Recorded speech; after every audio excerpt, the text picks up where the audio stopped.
Dear student, आज मैं आपको बताने चल रहा हूँ कॉम्प्लेक्स नंबर।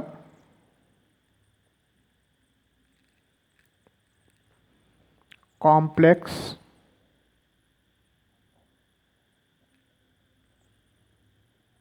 नंबर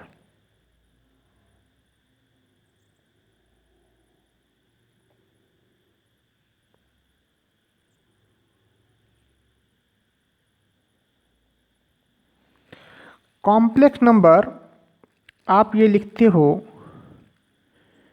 जेड से कॉम्प्लेक्स नंबर को डिनोट करते हो और ये z equal to x plus iota Y.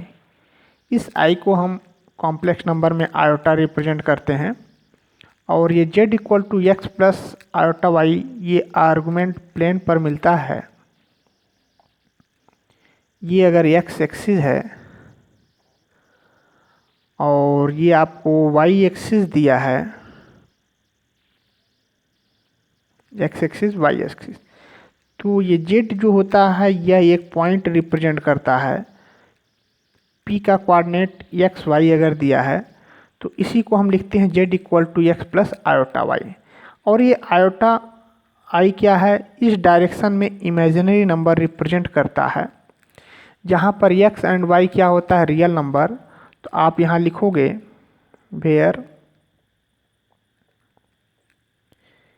X and Y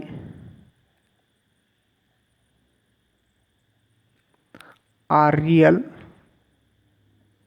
number. X and y को आप रियल नंबर बोलोगे। अब देखो रियल पार्ट ऑफ जेड का, अगर हम रियल पार्ट की बात करें तो रियल पार्ट ऑफ जेड ये एक्स होगा and imaginary part of Z की बात करें तो ये आप वाई लिखोगे। तो जिस Z equal to x plus iota Y में X and Y real number होगा, जहाँ पर इस वाले पार्ट को रियल पार्ट बोलेंगे और ये वाई जो इधर आई से मल्टीपल है इसको हम इमेजिनरी पार्ट बोलेंगे। अब देखो बच्चों, ये आई इक्वल टू क्या होता है, जिसको हम आयोटा भी बोलते हैं। आई इक्वल टू हम लिखेंगे इमेजिनरी रूट्स, इमेजिनरी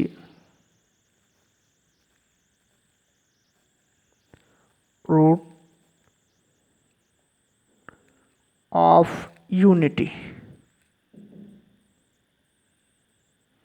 आई को हम क्या बोलेंगे, इमेजिनरी रूट ऑफ यूनिटी। और ये लिखोगे आप कैसे, ये आप रूट में -1 से डिनोट करोगे, ये आई की वैल्यू होगा। आई इक्वल टू रूट में -1 लिखोगे। ठीक है बच्चों, ये इलर्स ने बताया कि ये इमेजिनरी रूट्स को हम आई इक्वल टू रूट में -1 से रिप्रेजेंट करेंगे। अब देखो बच्चों, यहाँ पर अगर इसका हम स्क्वायर कर दें तो आई स्क्वायर अगर स्क्वायर करते हैं तो ये यहाँ से रूट हट जाएगा और ये -1 मिलेगा। अब इस आई स्क्वायर इक्वल टू -1 में आई से मल्टीप्लाई कर दें तो आई स्क्वायर इंटू आई आई क्यूब हो जाएगा और राइट साइड में ये माइनस आयोटा मिलेगा आई।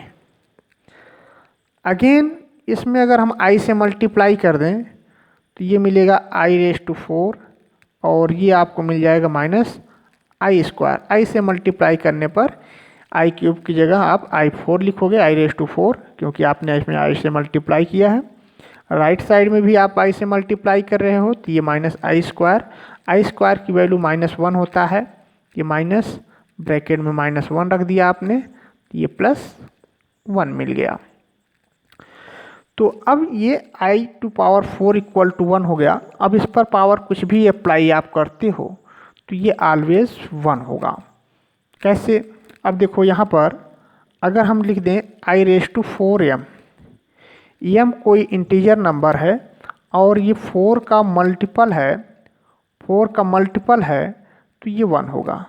तो m क्या है, एम कोई इंटीजर नंबर को जेड या आई से डिनोट करते हैं तो कन्फ्यूजन होगा, तो यहाँ जेड कॉम्प्लेक्स नंबर हमने बताया है तो आप इसको आई से डिनोट कर लो या इंटीजर लिख दो।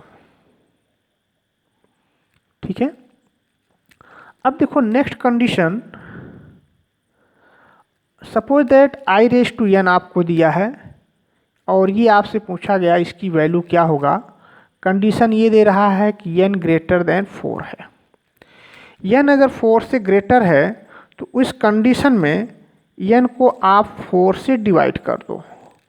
4 से डिवाइड करने पर सपोज दैट कोशेंट एम आया और रिमाइंडर आर आ गया, तो ये एन इक्वल टू आप लिखोगे 4m प्लस आर।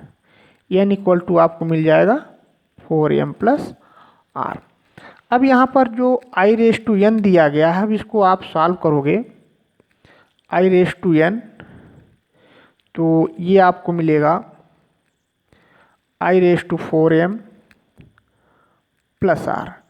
तो इसको 2 पार्टों में ब्रेक कर दो, ये आपको मिल गया i raise to 4m into i raise to R. तो ये 4 का मल्टीपल है, यम इंटीजर है, यहाँ पर यम इंटीजर है, यम इंटीजर है, 4 का मल्टीपल है तो ये 1 आएगा और ये आई रेज टू आर ये आपको मिलेगा आई रेज टू एन। तो एन 4 से ग्रेटर होने पर ये रिमाइंडर पर डिपेंड करता है रिमाइंडर क्या आ रहा है। अब देखो बच्चों, क्वेश्चन अगर हम डिस्कस करें इस पर, क्वेश्चन कुछ आपको इस तरह से दिया गया है, इवैल्यूएट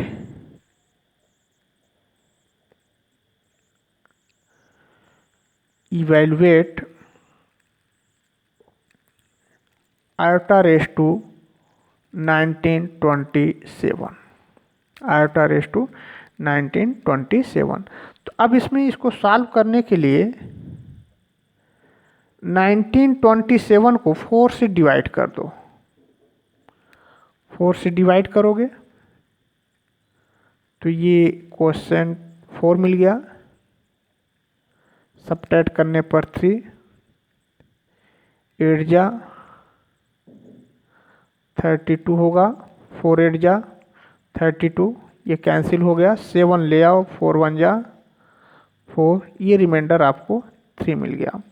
तो आई रेज टू 4927 ये आप लिखोगे, this is equal to i raise to 4 into 481 plus remainder 3। जैसा कि हमने बताया ये आई रेज टू एन जो है ये रिमाइंडर पर डिपेंड करता है, तो ये आप लिखोगे आई क्यूब।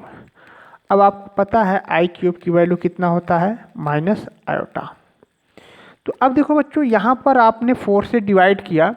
अब थोड़ा सा ट्रिक भी जान लो, अगर इसमें लास्ट के 2 डिजिट को हम 4 से डिवाइड करते हैं, 4 से डिवाइड करते हैं तो भी रिमाइंडर 3 आएगा। तो आप इस कंप्लीट नंबर को डिवाइड न करके लास्ट के 2 डिजिट को डिवाइड करते हो तो वो रिमाइंडर आपको मिल जाएगा और उस कंडीशन में आप सलूशन फाइंड कर सकते हो। अब देखो नेक्स्ट क्वेश्चन हम आपको दे रहे हैं, एग्जाम्पल कुछ ऐसा है, इवैल्यूएट